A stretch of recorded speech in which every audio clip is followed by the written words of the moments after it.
Ефір АТР триває. Я, Альвіна Судобулаєва, приймаю стафету від своїх колег і говоритиму наживо про найактуальніші події, які відбуваються в нашій країні та пов'язані з Україною. До волонтерки Звіробій прийшли з обшуком. Що шукали в підозрюваної у погрозі вбивством щодо президента? Звільнена після секс-скандалу заступниця міністра скасувала брифінг. Натомість її екс-керівник про неї все розповів. Apple назвала Крим російським. Міністерство закордонних справ невідкладно звернулось до компанії. І почнемо наш ефір саме ситуація, яка відбувається на Херсонщині. Ось заступниця командира громадського формування Аскерів Іліна Ріфова розповіла про ситуацію з затриманням ветеранів АТО, що свідчили про факти тиску на місцевих перевізників. Давайте послухаємо. Сами полевики, сами таксисты – это простые люди, которые просто искали защиты. Да, в данный момент вот ребята с батальона, ветераны с батальона «Айдар» вступились за них. Они были за то, чтобы таксисты ушли в законное русло, платили государству налог и никому не платили дань. Естественно, да, пришлось действовать, так как это мафия, донецкая мафия, пришлось действовать. Ну, естественно, и гражданское формирование «Аскер» тоже поддержали. Так, когда бездействуют правоохранительные органы, приходится подключаться, к сожалению, и ветеранам АТО, ну и активистам. І вже з нами на зв'язку Євген Яренцев, боєць батальйону «Айдар», якого теж судили і вже випустили. Пан Євген, доброго вечора.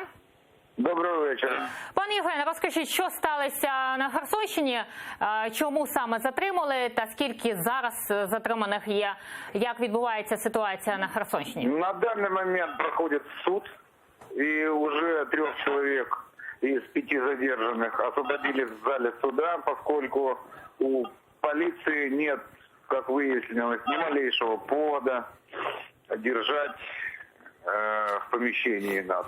И вот вчера, например, если нас задержали в 11 часов, то нам о задержании объявили только поздно вечером. И при этом отобрали мобильные телефоны, хотя это личное имущество, и оно не подлежит изъятию. Вот, целую ночь нас допрашивали. И я считаю, под отделом полиции собралось 200-250 крымских татар, которые нас поддерживали. Гудками автомобилей, ну и морально. Это очень приятно, это позволяло нам держаться всю эту ночь. Из самого Херсона прислали следователя, потому что местные следователи сказали, из этого невозможно сделать никакого уголовного дела, даже административного. Вот, приехал следователь со своим адвокатом государственным, я так понял, ручным. И вот они целую ночь нас проводили следственные действия, на которые мы не соглашались. Мы имеем право соглашаться на следственных действиях в присутствии своего адвоката. Ну и вот после обеда мурыжили нас, после обеда повели в суд, и в суде все это, сшитое белыми нитками дело, развалилось. Я хочу выразить огромную благодарность крымским татарам, которые приехали и нас всю ночь поддерживают. Тут уже холодно, тут плюс 2 градуса, наверное, 0, а они всю ночь стояли под город делом и поддерживали нас морально. Только вот благодаря этой поддержке, сплоченной поддержке крымского татарского народа, которого волнует судьба своего народа и волнует судьба людей, которые борются за его свободу и счастье, то есть мы продержались. Дуже дякуємо. Огромне спасибо, огромне. Дякуємо вам. Євген Яренцев, боєць батальйону «Айдар», був з нами на зв'язку. Я вже рада представити наших гостей. Ігор Ташкевич, експерт Українського інституту майбутнього, та Дмитро Пономарчук, політичний діяч. Доброго вечора. І розпочнемо щодо ситуації, яка відбувалася сьогодні зранку в Києві. Саме детективи Державного бюро розслідувань прийшли з обшуками рано вранці в будинок учасника бойових дій Марусі Звіробій. Про це вона повідомила на своїй сторінці у Фейсбук. Дивимось, як це було. Для забезпечення безпеки присутні оперативні співробітники СБУ та представники спецпідрозділу «Альфа». Жду в гости, короче. Спецпідрозділ Альфа. Ой, Да, я вас з 14-го спецпідрозділ года жду спецпідрозділ Альфа. Дивіться, я слідчий Державного бюро розслідування. Звати мене Кавеза Ігор Анатолійович. О, да, це ви мені писали Да. листи, да? Хорошо. Приємно познайомитися. А хто у нас поняті? Чому у нас в мене поняті? Я їх На не даний знаю. час Наприклад. розпочинаю слідчу дії, обшук. Ухвала вам вручена, ознайомтесь, будь ласка. А що ви шукаєте? Скажіть, пожалуйста. Ну, будемо зараз зачитувати. Давай. Будь ласка, віддайте свій мобільний телефон. І мобільний телефон всіх учасників. А чого це вдруг? Ви знімаєте, а я не можу справи, не маю Мобільний права знімати? телефон віддайте в зазначенні Що ухвали. ви шукаєте? Скажіть, я Мобільний не телефон знімаю. віддаєте добровільно? І ми зв'язалися з адвокатом Марусі Звіробій Андрієм Писаренко. Давайте послухаємо, що він саме розказав ВТР АТР. Вилучено було за протоколом з будинку мобільні телефони, особистий блокнот, а також 2 одиниці мисливської зброї, мисливський карабін і гладкоствольну рушницю 12-го калібру. Ми будемо заявляти клопотання про повернення, його повернення. А ось речниця Державного бюро розслідування Анжеліка Іванова в ВТР АТР прокоментувала причину обшуку в будинку Звіробій слідчими ДБР. Дана слідча дія відбувалася в рамках досудового розслідування кримінального провадження, яке було розпочате за фактом погроз, адресованих президенту України, пов'язаних з його державною діяльністю. Власне, ці обшуки вони були санкціоновані, відбувалися за оперативного супроводу працівників Служби безпеки України у встановленому законом порядку. Була відповідна ухвала суду, в якій було зазначено в тому числі і перелік предметів, які було дозволено вилучати. Хоч зараз на фронті. Ось ми почули всі сторони. Як взагалі вам ситуація? Бачимо, чули і Альфа були, і казали, що СБУшники були також. А як вам взагалі така ситуація? Що це відбувається в країні? Фарс? Фарс, так. Ви дуже м'яко кажете фарс. Це безглуздя відбувається. Дмитро, скажіть, Так, давайте по черзі. Якщо ви хочете Давайте. поговорити, говоріть. Говоріть, будь ласка, хоч до ранку. Я вас Пане уважно Ігор, послухаю. давайте спочатку вас. І так, з точки зору того, що відбувається, так, це фарс, трагікомедія, тому що навіть якщо були факти, скажімо так, прямих погроз, це не підстава для такої реакції Державного бюро розслідувань. Плюс ми знаємо, що є певні проблеми, в тому числі з майбутнім на посаді і керівника Державного бюро розслідувань, і якщо подивитися в історію українських правоохоронних органів останніх років, так 10-15, то як тільки то захистається кресло під черговим або слідчим, або прокурором, то одразу починається дуже велика активність. І часто густо саме таку активність після об'являють як причину своїх кар'єрних негараздів. Тому я не виключаю в тому числі, що це і спроба такого собі публічного захисту пана Труби, бо зверніть увагу, що саме останні 2-3 тижні, після того, як питання по очільнику ДБР піднялося Про в ДБР парламент. ми поговоримо ще докладніше наступних випусках, так, і в цьому випуску. А щодо це ж все ж таки ситуація з Зеленським, розумієте, це з Федрини, яка це відео, да, яке вони опублікували, і має це відео такі наслідки. Як ви можете охарактеризувати ці наслідки? Самого відео ані Ні, жодних. ні. Я вважаю, що відео – це публіцистика. Те, що вони зробили, навіть з їхніми погрозами. Розумієте?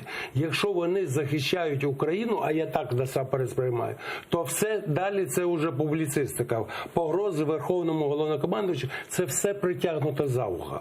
А от що стосується цього фарсу, ви правильно сказали, я кажу, що це безглуздя. Це ті, хто знає, що попередники були не покарані. І сьогодні той же Штрубас із своєю шайкою про що думають? Що вони це зроблять, якщо його не поновлять на посаді, то він збере манатки, Ви багато шпурне. кажете про Трубу, і- давайте про Трубу. Ось голова Державного бюро розслідувань Роман Труба визнав, що на скандальних аудіозаписах, які були зроблені в його кабінеті, звучить голос, схожий на його власний. Про це він заявив під час інтерв'ю Лівому берегу. Давайте послухаємо. Моя відповідь наступна. Голос схожий, Але чи це мій голос, чи ні, я не можу сказати. Для цього, щоб відповісти чітко на ваше питання, потрібно провести фоноскопічну експертизу. Людина сама не розуміє, її чи голос, чи не це голос. Ну хто в це повірить, я перепрошую. Голос схожий на голос директора ДБР Романа Труби. Але якщо ми говоримо про ці події, то ці події не відбувалися. Я розумію, що це не всі скомпільовані записи. І я впевнений, що сьогодні-завтра можуть вийти такі записи. Ось ми почули Трубу. Що це взагалі? Голос його? Ви чули взагалі цей голос? Я більше можу сказати. Це не те, що голос, а це сама манера і стиль Труби. Від першого дня, як він став директором ДБРу. І за кого він нас вважає? Нас, глядачів, пересічних просто. Хіба пересічний глядач не розуміє, що це голос Труби? Я то що? Маю обговорювати. Він з мене робить клоуна. Що я повинен сумніватися в тому, що це не його голос. Він клепку хоч має трошки. Мені здається, Труба вже настільки скомпрометований на цій посаді, щоб до вечора було б найкраще, щоб він написав і не ганьбився, і не колектив, не інших офіцерів, які у нього є в розпорядженні, написав заяву про звільнення. Добровільно. Пане Ігоре, як ви гадаєте, звільнений буде Труби? Я не знаю, чи буде, але по всіх інших тут просто дуже цікаво, чому назвав це фарсом. Знаєте, є і в ефірі Атарев вже говорив мою любиму одеське висловлює вам шашки або поїхати. От те, що відбувається, це таке пафос, обурення, все. Розумієте, це шашечки. А от поїхати – це правильне розслідування. Поїхати – це якщо з'явилися плівки, достали, скажімо, оригінали, провели експертизу, однозначно сказали так. Якщо є погрози, провели неупереджене слідство, суд постановив. Бо я нагадаю, що був випадок в 2016 році, вже звільняли апеляційний суд з-під варти, також ветерана АТО, який в Вінниці розірвав портрет Петра Олексійовича Порошенка.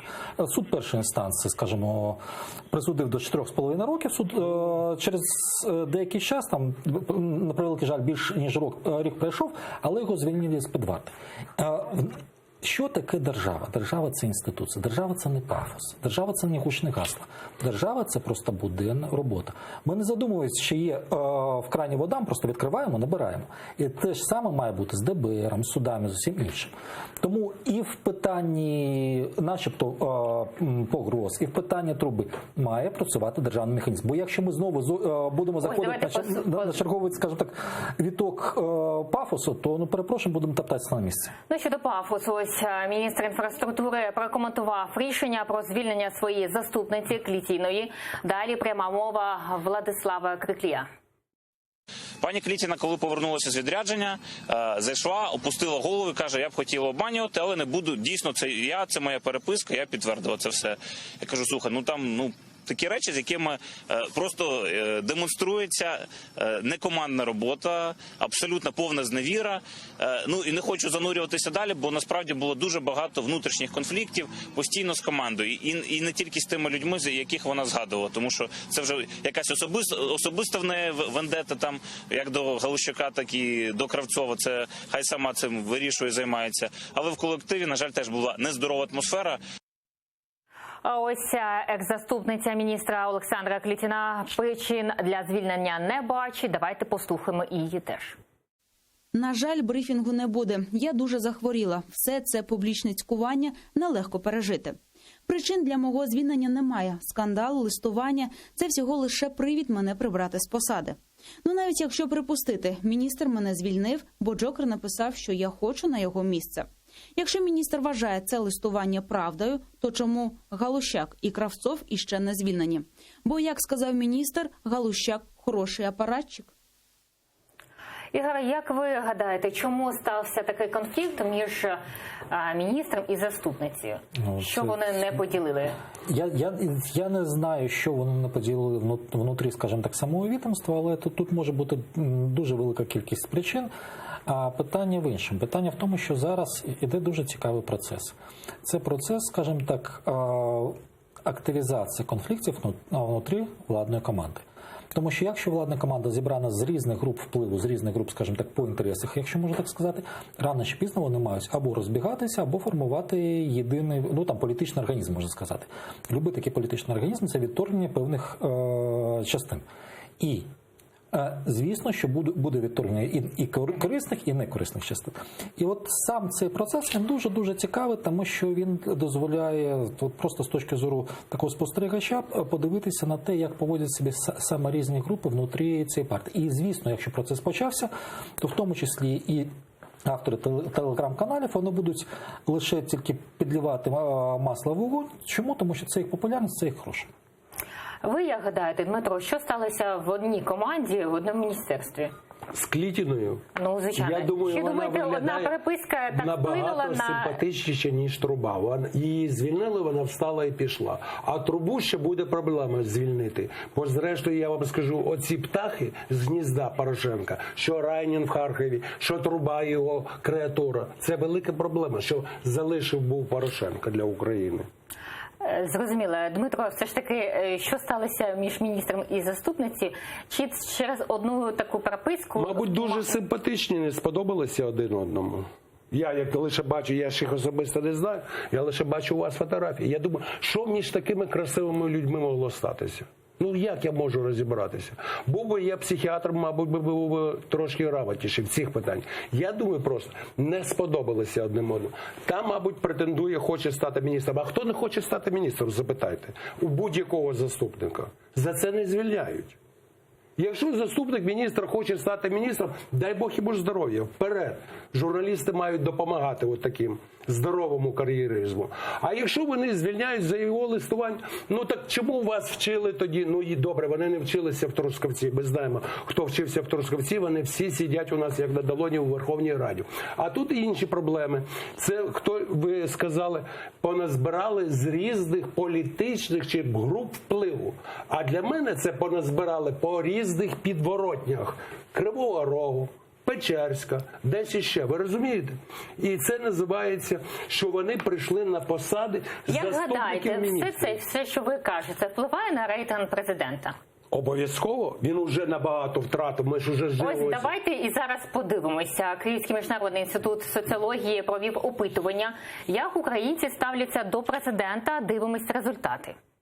Протягом осені частка тих, хто ставиться до Зеленського позитивно, зменшувалась. 73% в вересні, 66% в жовтні, 64% на початку листопада, 52% в кінці листопада. Частка тих, хто ставиться до Зеленського негативно, протягом осені зростала. 7% у вересні, 9% в жовтні, 12% на початку листопада, 19% в кінці листопада. А ось в етері АТР директор КМІСу Володимир Паніотто прокоментував таке падіння рейтингу позитивного ставлення до президента. Давайте його послухаємо. Я не думаю, що це чимось відрізняється від попередніх випадків. У нас завжди є якісь очікування, коли приходить новий президент. Один з моїх колег, друзів, Євген Головаха, навіть писав таке визначення екзит-пола, що екзит-пол – це опитування на виході, коли люди щойно проголосували і ще не усвідомили, яку дурницю зробили. Ось ми бачимо півроку роботи президента як очільника країни, і вже рейтинг 52%. Ігор, як ви гадаєте, з чим це пов'язано? Є факти? Це природно. Сьогодні, скажімо так, окреслив приклад 7 головних тез і 7 причин, чому рейтинг падає. Перше. Якщо ми дивимося 73%, це не є рейтинг Зеленського. Реальний рейтинг Зеленського – це перший тур, це близько 30%, це його так званий ядерний електорат. Вся решта – це здебільшого перетоки від інших, знову-таки, політичних груп. Звісно, що всім, для всіх чудовим не будеш. Раз, природньо. Друга частина – це комунікація самої команди Зеленського. Вона провальна. По багатьох питаннях. Два. Третє. Це спроба, скажімо так, такого хрестового походу проти ФОПів. Ну, перепрошую, ФОПи – це саме цей ядерний електорат Зеленського. Ну, чудово. Якщо ви робите власний електорат, окей, готуйтеся до того, що буде зменшитися. Ідемо далі. Далі це скандал в «Слузі народу», про що ми вже говорили. Далі це фактор Коломойського, тому що так він не отримав того, що бажав у владі, але він спробує все ж таки своє добрати, і він часто густо діє саме через публічну сферу, через засоби масової інформації, через скандали. І це такі добрячі такі публічні ляпаси, там New York Times і все інше. Далі фактор телевізору. Фактор телевізору, тому що подивимось. Плюси запрошують зараз Бойко Тимошенко, Україна Тимошенко, ICTV Пінчука починає потягувати Тимошенко, частково Порошенка. Далі 112, Ньюзван, ЗІК і Прямий. Ну, це, в принципі, одна команда. І в результаті, якщо базовий електорат Зеленського не дивиться телевізор, тому можна говорити, що хлопці, так, ми, скажімо так, нам телевізор не потрібен. Вся решта, вона дивиться телевізор. І це вплив на цих самих 40. І зрештою, останній такий добрий ляпас – це ринок землі. Тут зробили правильно, на мою думку, тому що це варто робити. Але якщо у нас суспільство живе в таких дуже красивих, страшних казках, що ось приїдуть з-за кордону. Не роз'яснили суті землі. Це комунікація. Дмитро, як ви гадаєте, чому саме сьогодні ми маємо такий результат 52%? І ще дуже високий, да диво. Я дивуюся, чому не 22%? Наприклад, я би повірив у пані Ото, якби було, мені здається, оця фірмочка трошки підігрує Зеленському, коли пише 52. Я можу зараз вийти, проїхати назад до себе до Дарниці, в метро попитати, щоб мені кожен другий із 10 сказав, що він за Зеленського. Я глибоко сумніваюся. То я вам кажу, що оці фірмочки соціологічні, ще ті фірмочки. Насправді, я думаю, далеко не 52. Зрозуміло. І поговоримо ще про зустріч, яку всі чекають 9 грудня. Ось речниця Міністерства закордонних справ Росії Марія Захарова зазначила, що у Кремлі не сподіваються на успіх зустрічі Нормандської четвірки і чекають на виконання Мінських угод. Позиция Москвы глобально заключается в том, что есть минские договоренности, и нужна только политическая воля со стороны Киева для их полной имплементации и реализации на земле. Собственно, никакие дополнительные встречи не смогут стать волшебной палочкой для того, чтобы минские договоренности реализовались сами по себе. Их нужно реализовывать Киеву. Несмотря на эту четкую позицию, мы услышали о желании стран Киева и, соответственно, Берлина и Парижа о проведении такой встречи. На нее согласились после того, как эта встреча была, так сказать, подготовлена с учетом тех шагов, о которых я только что сказала. Нормандська зустріч буде 9 числа. Чого чекати Україні? Ну, дивіться, Росія буде тиснути на те, щоб ми перейшли в формат хоча б прямих консультацій з ватажками в ОРДЛО. Далі, частково Росія буде звертатися за підтримкою до, в тому числі, Франції. Позицію Німеччини поки що важко окреслити, тут буде залежати від багатьох факторів. Але це буде достатньо така важка зустріч для української делегації. І друга частина, що Росія буде працювати на те, щоб в жодному разі не було знову підняти питання Криму. Тому що якщо вони отримали політичну перемогу в 2015 році, розділивши це питання, для них це принципово. Зеленський буде піднімати питання Криму? З точки зору України, навіть зважаючи на те, що нормандський формат – це все ж таки розмова за Донбас, але для нас політично вигідно піднімати це питання. Чому? Тому що в такому разі Росія має грати у відповідь, вона має щось навіть запропонувати по Донбасу, якісь поступки, щоб ми це питання відносили на інші майданчики. Дмитро, як ви гадаєте, що буде 9 числа, що українці побачать, в якій країні вони будуть в майбутньому? Я переконаний, що, на жаль, на превеликий жаль, не набереться сміливості Зеленський порушити в очі, я не кажу Московії, Франції, Німеччині питання Криму. На жаль, зараз те, що буде 9 грудня.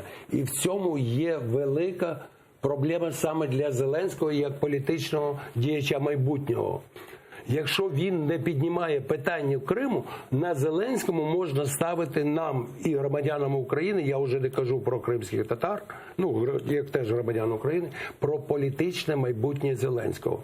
Вибачте, якщо Верховний Головнокомандувач, глава держави не може захистити територіальну цілісність, що він зобов'язаний робити по Конституції, якщо він не порушує питання Криму у Парижі, навіщо туди їхати? У мене питання. Вислуховувати, наприклад, вона все правильно каже, вона хоче із Парижу зробити Мінськ-2. Отак, як в Мінську їм все вдалося втягнути нас в багнюку, до речі, політичну, зовнішньополітичну для України багнюк, вони хочуть це перетворити з Парижу. Я думаю, не вийде лише через те, що Париж, зрештою, не такий дурний, як видається на перший погляд той Макрон. І щодо Донбасу поговоримо. Ось у Раді національної безпеки і оборони повідомили, що мають 5 сценаріїв реінтеграції Донбасу. Слухаємо очільника РНБО Олексія Данілова. У Раді нацбезпеки і оборони є 5 сценаріїв, в який спосіб ми маємо здійснити реінтеграцію Донбасу. Я можу вам сказати, повірте, всі ці 5 сценаріїв, вони мають бути тільки на користь нашої країни. Тому впевнений, що все у нас буде добре, перемога буде за нами. Ми обов'язково повернемо кордони Донецької і Луганської областей, і ми обов'язково повернемо наш Крим. Сказали про наш Крим. Як гадаєте, як будуть повертати наш Крим? Якщо про Донбас ми чуємо Мінські угоди і нормандська зустріч, як Крим? Чи є майданчик? По Криму майданчика немає, і ми його маємо створювати. Це раз. Друга частина, що якщо ми говоримо про створення майданчика, маємо створювати з позиції, припустимо, сильного. Ми маємо на початку створити передумови для того, щоб відновити ці розмови. Бо поки що бажання з боку Європейського Союзу, бажання з боку інших держав немає. Можливо, по Криму потрібен інший майданчик з іншими центрами сили. Припустимо, Туреччина, припустимо, Китай, припустимо, Сполучені Штати Америки.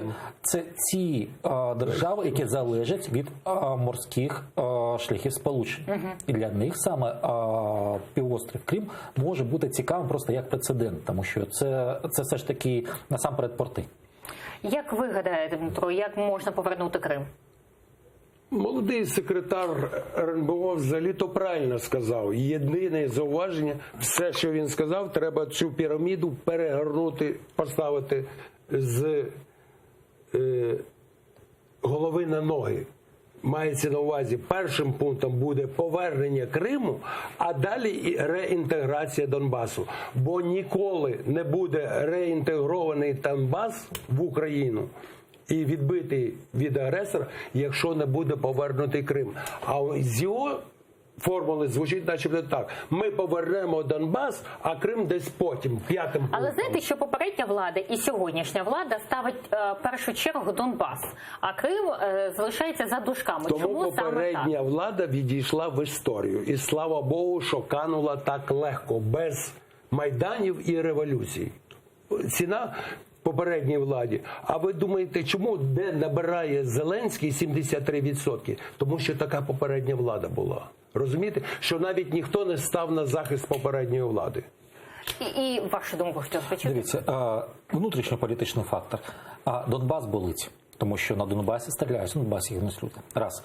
І друга частина – це те, що зовнішньополітичний фактор, знову-таки, Росії вдалося розділити питання Донбасу та Криму. І Крим – це начебто така зацементована ситуація. Зверніть увагу навіть на заяви Сполучених Штатів Америки, які сказали, що ми будемо діяти за прикладом держав Балтії. Перепрошую, вони не признавали окупацію Балтії більше 40 років, поки Балтійські держави самі не визволилися. Тому тут питання нашої повістки. І щодо санкцій, ось Україна запровадила нові санкції щодо Російської Федерації. В Кабінеті міністрів повідомили, які і проти кого.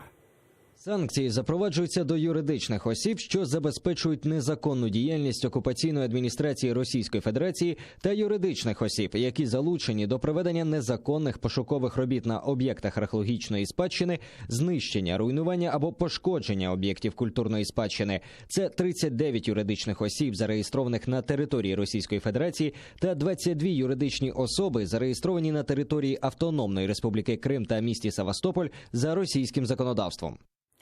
А ось громадський діяч Едем Дудаков розповів в ЕТР АТР про факти руйнування культурної спадщини та історичних пам'яток в окупованому Криму.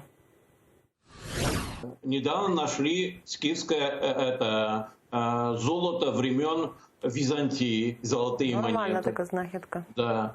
Все это вывозится потом на территорию России. Естественно, Крым теряет свою историческую ценность, так сказать. Но я не думаю, чтобы санкции оказали на них вот такое вот непосредственное какое-то влияние, вот эти санкции, они носят скорее психологический характер. Это как вот такое приличное общество, куда не допускают некого хама. Ось ми почули Едема Дудакова, який каже, що це психологічна таке тиск. На першому рівні так. Перше, що з цієї новини? Ну, нарешті ми почали діяти по напрямах. От те, що ми із вами говорили, що треба відокремити конкретний напрям. Бізнес, логістика, археологія. Так, перше наше – це здебільшого заява.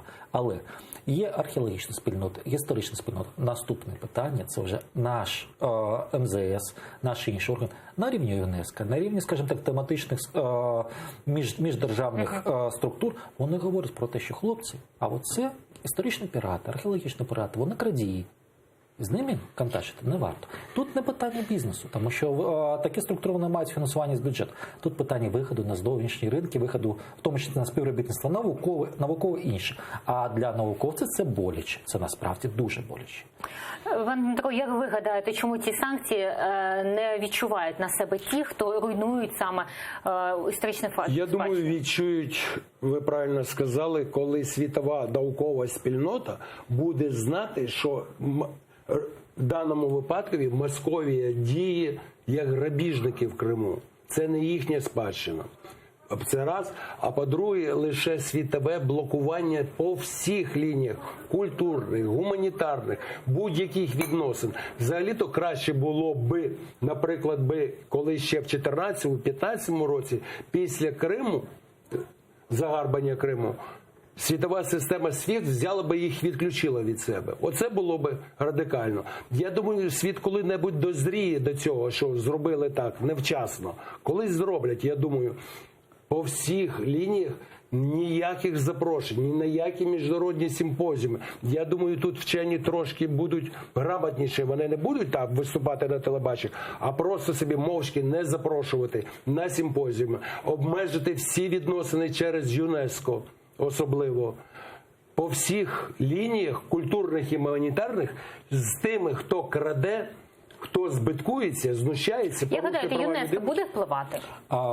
Станом на сьогодні без активної позиції України – ні. Тут питання знову-таки нашої політики. Дуже дякуємо вам. Ігор Ташкевич, експерт Українського інституту майбутнього. І Дмитро Панамарчук, політичний діяч, були з нами. Далі ефір продовжують «Заман українською». Тарас Кавзар підведе підсумки дня. А ми з вами зустрінемося через 20 хвилин. Будьте з нами.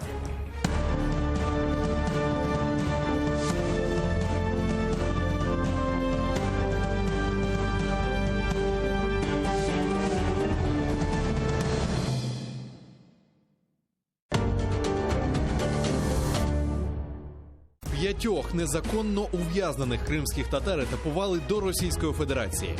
Руйнування культурних